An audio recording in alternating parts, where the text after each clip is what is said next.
우리 다 찾았으면 한 목소리로 함께 읽겠습니다. 시작. 너희 생각에는 어떠하냐? 만일 어떤 사람이 양 100마리가 있는데 그 중에 하나가 길을 잃었으면 그 99마리를 산에 두고 가서 길 잃은 양을 찾지 않겠느냐? 진실로 너에게 이르노니 만일 찾으면 길을 잃지 아니한 99마리보다 이것을 더 기뻐하리라. 이와 같이 작은 자 중에 하나라도 잃은 것은 하늘에 계신 너희 아버지의 뜻이 아니니라. 아멘. 예수님께서는 질문을 사용해서 가르친 적이 많이 있습니다. 그러니까 로마 숭배, 로마 황제를 숭배하는 그런 봉부라고 할 수 있는 빌립보 가이사랴에서 예수님이 질문하시죠. 유명한 질문하시잖아요. 뭐라고 질문하시는지 생각나세요? 너희는 나를 누구라 하느냐? 그죠? 처음에는 사람들이 나를 누구라 하느냐 이렇게 물어보시고 난 다음에 꼭 제자들의 생각을 물어보세요. 너희들은 나를 누구라고 어떻게 생각하느냐 이런 질문을 또 하시죠.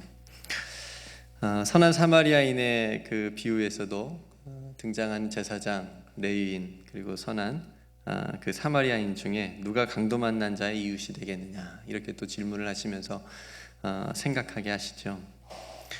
오늘 또 예수님께서 이야기를 시작하시면서 너희는 어떻게 생각하냐 이렇게 질문을 던지시면서 오늘 말씀이 시작이 됩니다. 어떤 사람이 양 100마리가 있습니다. 그러니까 이 이야기를 듣는 제자들이나 오늘 저와 여러분들도 양 100마리가 있다고 생각하셔야 됩니다. 아니면 그냥 이거는 그냥 하나의 이야기로 끝나는데 저와 여러분들이 생각을 하려면 나에게 양 100마리가 있구나 이렇게 생각을 한번 해보셔야 됩니다. 양을 데리고 목자가 다초원으로 이제 나갔습니다. 근데 시간이 얼마나 지났는지 모르겠지만 세어보니까 한 마리가 보이지 않는 거예요. 목자니까 그렇게 딱 감이 오겠죠. 100마리가 작은 숫자가 아닌데 보니까 한 마리가 안 보여요. 길을 잃어서 무리에 있지 않았습니다. 그러니까 몇 번을 세어보고 아무리 세어봐도 또 세어봐도 보이질 않는 겁니다. 한 마리가 없어요. 그러니까 예수님께서 생각하셨을 때 이 양의 주인인 목자라고 한다면 이 길을 잃어버린 한 마리 양을 그 99마리를 산에 두고 가서 길 잃은 양을 찾지 않겠느냐 이렇게 딱 말씀을 하십니다. 제자들이 어떻게 생각했는지는 성경에 안 나와요. 제자들도 예수님의 그런 생각에 동의를 한 건지 제자들의 어떤 그런 응답은 없습니다. 기록이 되어져 있지 않습니다. 그래서 예수님의 이야기만 본문은 계속 이어가십니다. 제자들도 예수님의 생각처럼 목자라면 정말 주인이라면 그 길 잃어버린 한 마리 양을 찾아 나서야 된다라고 생각한 것 같습니다. 그러니까 뭐 또 특별한 이야기가 없으니까. 그럼 이제 우리들의 생각이 어떤지, 여러분들의 생각은 어떤지 한번. 저는 이거 어렸을 때부터 저 주일학교에서 들었거든요. 이 이야기를 아마 어렸을 때부터 신앙생활 하신 분들은 이야기를 잘 알고 계실 거고 많이 들어봤을 거예요. 들을 때마다 생각을 했습니다. 나는 찾으러 갈까? 이런 생각이 들었었어요. 여러분들이 양 100마리의 주인이라면 어떻게 하시겠습니까? 여러분 찾으러 가시겠어요?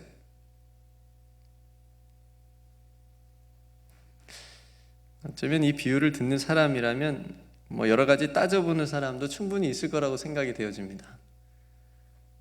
뭐 경제적인 측면을 생각해서 99마리라도 지켜야지. 저는 우리에 갖다 놓고 갔다 그러면 당연히 찾으러 갔을 거라고 생각을 했을 건데 산에다 그냥 들판에다 두고 간 거예요. 그러니까 제가 고민이 된 겁니다. 이거 늑대나 맹수가 와서 이거 잡아먹으면 어떡해요? 몇 마리 잡아먹으면 이거 안감만 못 하잖아요. 그런 생각이 드는 겁니다. 그래서 99마리라도 지켜야지. 그 길 있는 양이 얼마나 멀리 갔는지도 모르니까 지금 어디에 있는지도 모르는데 또 그 길 잃은 양이 혹시 약간 병들었던 양이면 그냥 포기할 수 있는 거 아닌가? 이게 좀 어디 아픈 양이면 그냥 포기할 수 있는 거 아닌가? 그런 여러 가지 따져볼 수 있는 수가 있겠지요. 그런데 성경은 예수님의 생각은 굉장히 단호합니다. 뭐 이것저것 따지지도 않습니다. 그냥 당연한 듯이 그 길을 잃어버린 한 마리의 양을 찾아가야 된다는 겁니다. 이 비유가 잃은 양의 비유인데 바로 이 비유의 목적이기도 한 거지요. 만일 목자가 이 길 잃은 양 한 마리를 찾으면 길을 잃지 아니한 99마리보다 이것을 더 기뻐하리라. 그러니까 찾으니까 얼마나 기쁘겠어요? 그렇게 말씀하시면서 결론이 이 작은 자 중에 하나라도 잃는 것은 하늘에 계신 너희 아버지의 뜻이 아니다. 이렇게 가르쳐 주시면서 이 이야기가, 짧은 이야기가 끝이 납니다. 여러분, 이것은 길 잃은 그 양 한 마리가 길을 잃어버리지 않는 99마리보다 귀하다는 말씀이 아니고 그 한 마리가 양 99마리만큼 귀하다는 겁니다. 약간 차이가 있어요. 여러분, 혹시 자신들을 그냥 산에 두고 갔다고 99마리가 주인을 서운했을까요? 충분히 그럴 수 있지 않겠어요? 한 마리 때문에 우리를 놓고 가? 우리 어떻게 하라고? 근데 아닌 것 같아요. 예수님의 생각은 뭐냐면 그 길 잃은 양 한 마리를 주인이 만약에 찾아오면 그 함께 걱정하고 기다린 99마리가 그 누구보다도 함께 기뻐할 수 있는 무리, 그것이 진짜 공동체가 아닐까. 그 기쁨을 함께 누릴 수 있는 것, 그것이 진짜 무리이고 공동체이다.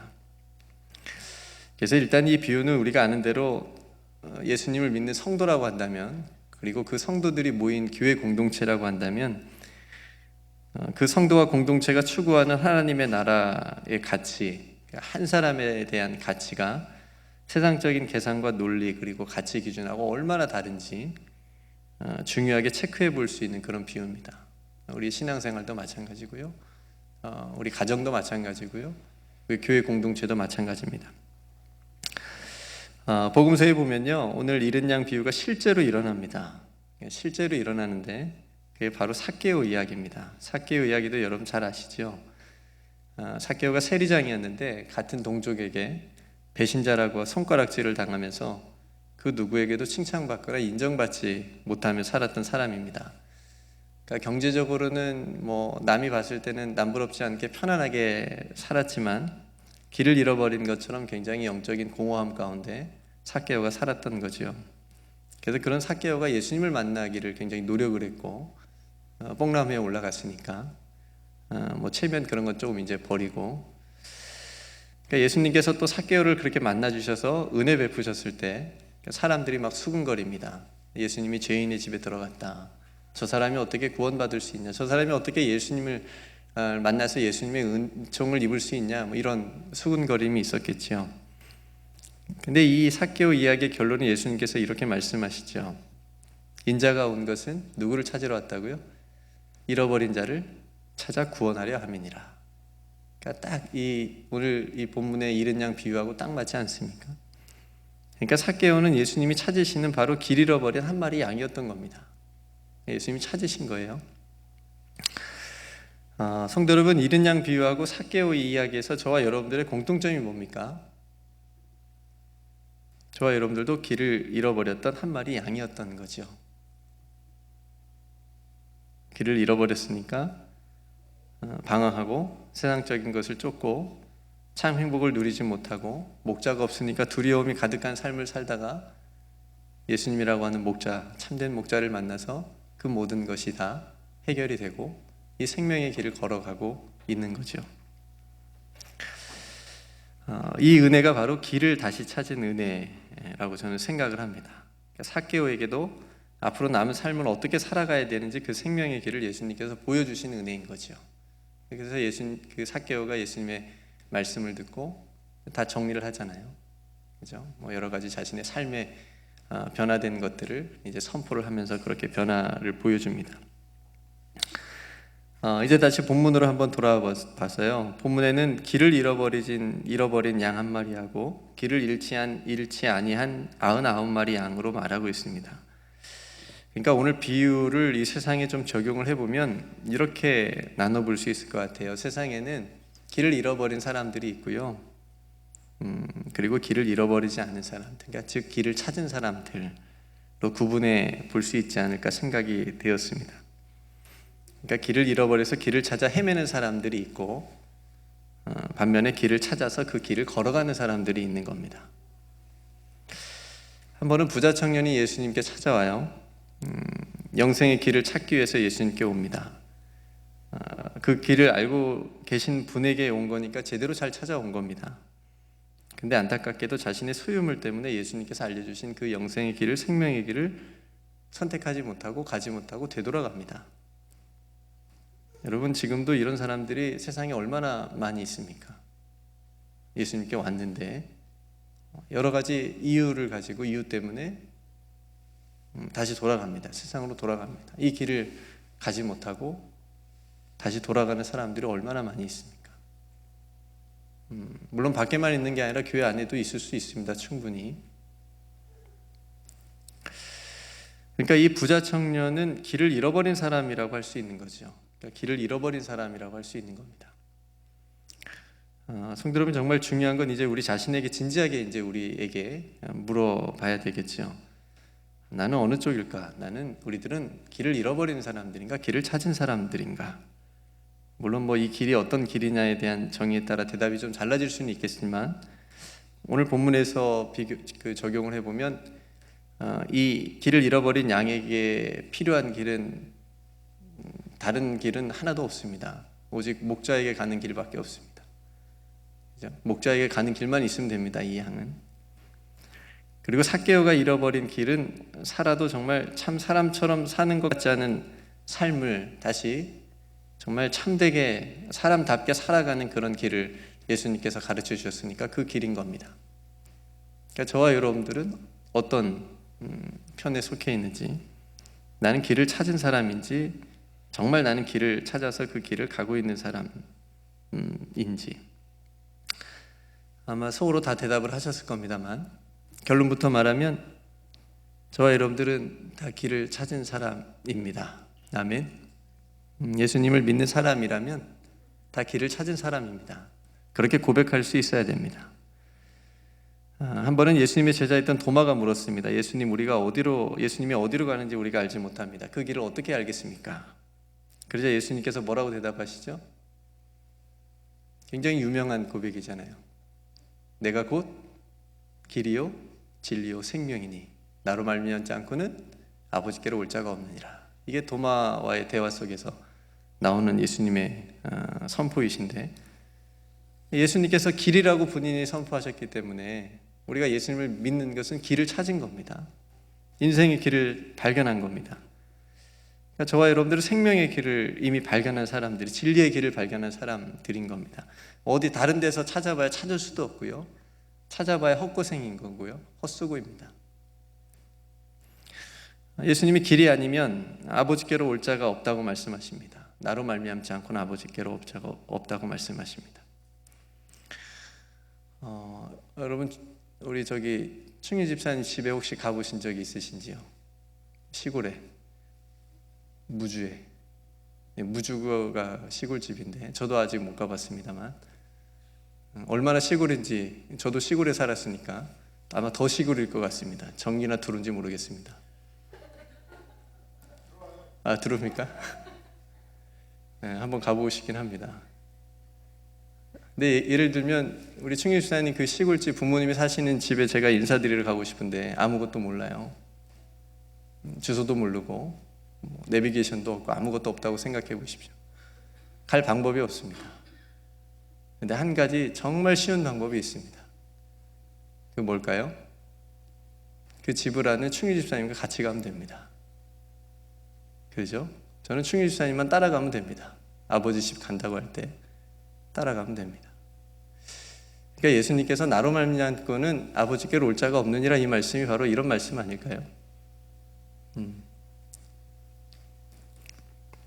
우리가 아주 편안하게 도착할 수 있는 방법, 하나님 나라에 예수님과 동행하는 것, 예수님을 따라가는 것.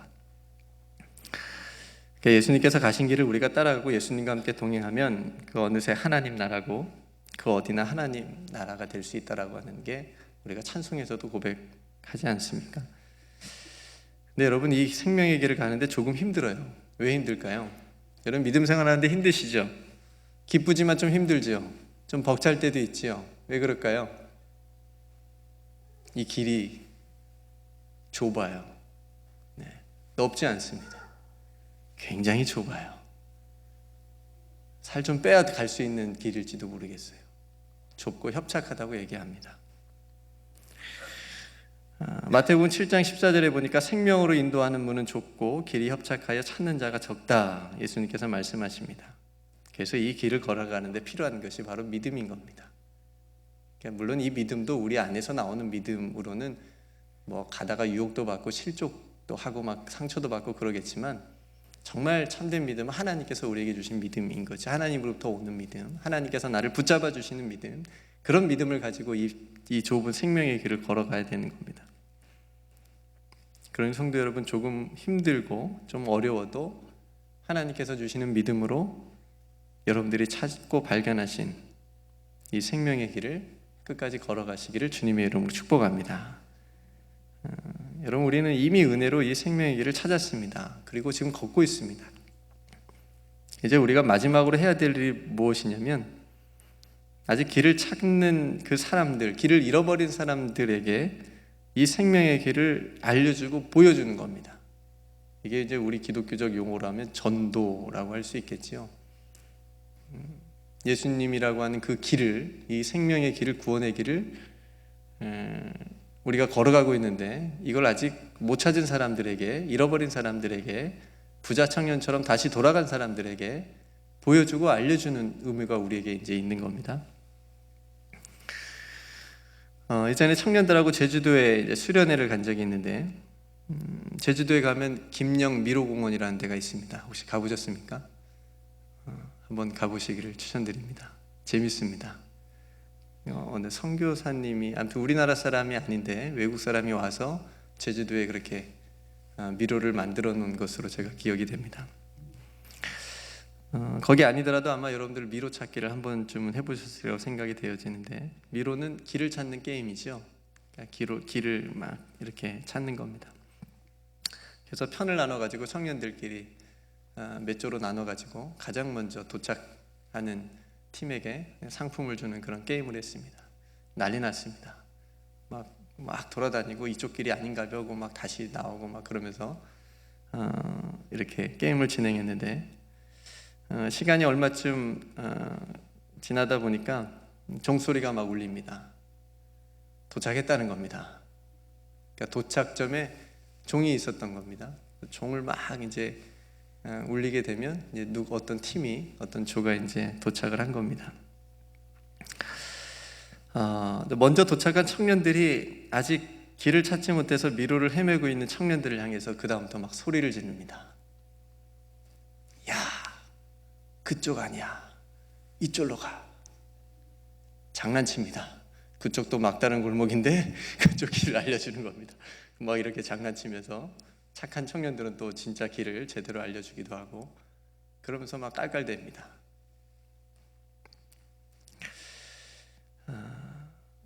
이것이 먼저 길을 찾은 청년들의 특권이었습니다. 어떻게 길을 알려줄 수 있었냐면, 먼저 그 길을 가봤기 때문이고, 그리고 그 도착 지점에 종이 있는 곳이 높은 지역이었습니다. 그러니까 그 위에서 보면 미로가 다 보였던 겁니다. 그러니까 누가 어디서 헤매고 있는지 지금 다 먼저 도착한 친구들은 다 알고 보고 있는 겁니다. 여기서 한 가지 의미 있는 생각을 하게 됐습니다. 우리는 인생이라는 이 미로에서 이 미로를 헤매는 사람들이 아니고 이미 미로의 끝에서 종을 치는 사람들이라고 하는 거죠. 저와 여러분들은 이미 길을 찾았고 그 길의 끝에 뭐가 있는지 알고 있기 때문에 이미 우리는 종을 치는 사람, 그 위에 있는 겁니다.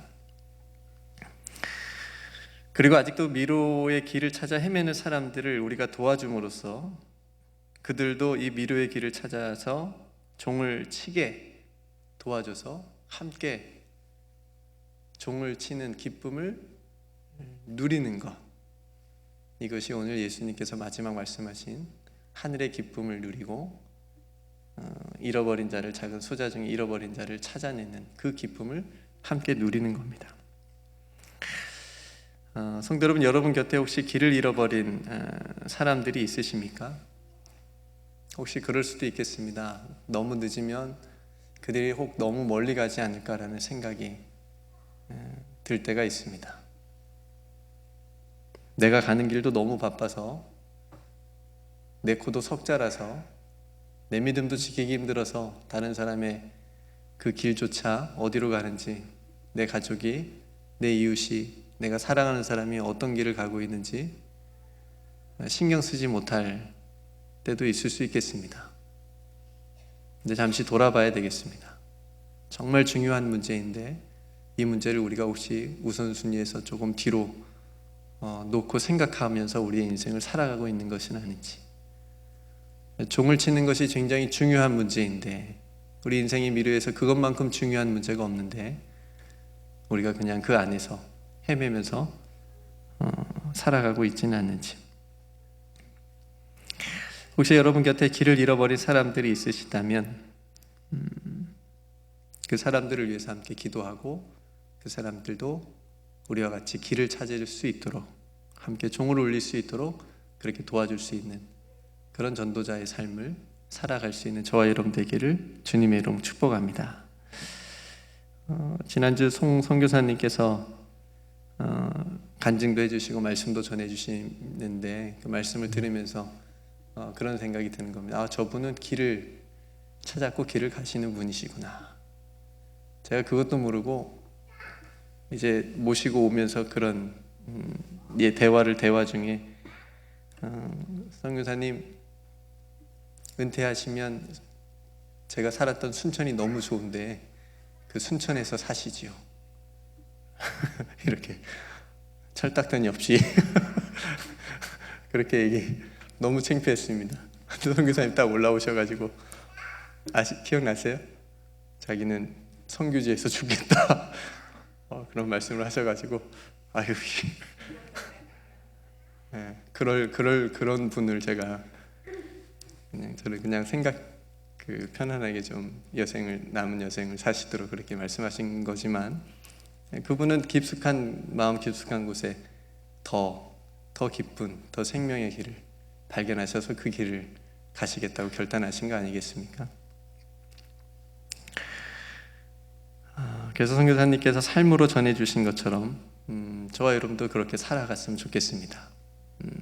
여기가 우리가 선교지고 또 뉴욕에서 우리도 선교사라고 말씀해 주셨으니까 그 말씀도 기억하면서 주님과 함께 뚜벅뚜벅 걸어가면 하나님께서 말씀하신 그 하나님의 나라를 우리가 날마다 경험하면서 살아가게 될 줄로 믿습니다. 생명의 길을 찾았다는 종을 세상을 향해서 크게 치는 인생이 되시기를 주님의 이름 축복합니다. 이게 맞는 종인가 이렇게 항상 고민하지 마시고 예수님께서 붙잡아 주셔서 이게 정말 생명의 종입니다. 세상을 깨우는 종.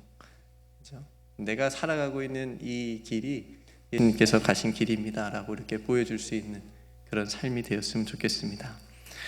여러분, 넌 연약하고 넌 죄도 많고 너는 너무 세상적이고 세속적이고 돈 좋아하고 그래서 아직 길을 찾지 못했다는 사단의 속삭임을 듣지 마시기를 바랍니다.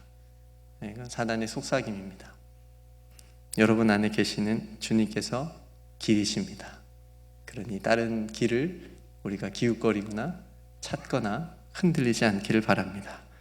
우리가 예수님과 함께 걸어가면 우리는 이미 길을 찾은 사람들이고 그 길 끝에는 영원한 생명이 있는 줄로 믿습니다. 그러니까 이 생명의 길을 지금도 길을 잃고 방황하며 살아가는 사람들에게 전하고 보여주고 알려줄 수 있는 저와 여러분들의 그런 생명의 삶이 되시기를 주님의 이름으로 축복합니다. 기도하겠습니다. 하나님, 저희들이 예수님께서 길이시요 진리이시요 생명이시다라고 하는 말씀을 믿고 그 길을 따라가고 또 주님과 함께 걸어가는 이 생명의 길을 찾은 사람들인 줄로 믿습니다. 때론 이 생명의 길을 걸을 때 저희들의 믿음이 부족하고 연약해서 힘들고 어려울 때도 있지만 주님께서 일으켜 세워주시고 또 주님께서 함께 걸어주심으로 한 걸음 한 걸음 주님과 동행하는 이 길이 아버지 하나님께 주시는 또 능력으로 끝까지 완주하게 될 줄로 믿습니다. 우리 귀한 성도들 한 사람 한 사람 붙들어 주시고 또 인생의 미루에서 이 생명의 길을 끝을 찾고 찾았사오니 하나님 그 찾았다는 종을 크게 울리면서 또 세상에 아직 길을 잃어버린 길을 찾지 못한 가족들, 이웃들, 친구들 또 소중한 사랑하는 사람들에게 그 길을 보여주며 또 함께 가는 그런 기쁨이 우리 모든 성도들의 가정과 또 우리 교회 가운데 있게 하여 주시옵소서. 오늘도 하나님과 함께 동행하며 살아가는 또 귀한 한 날을 또 하나님께서 보내게 해주신 것 감사하고 또 남은 한 주도 하나님께서 함께 주실 줄 믿고 감사드리며 사랑이 많으신 예수님의 이름으로 간절히 기도드리옵나이다. 아멘.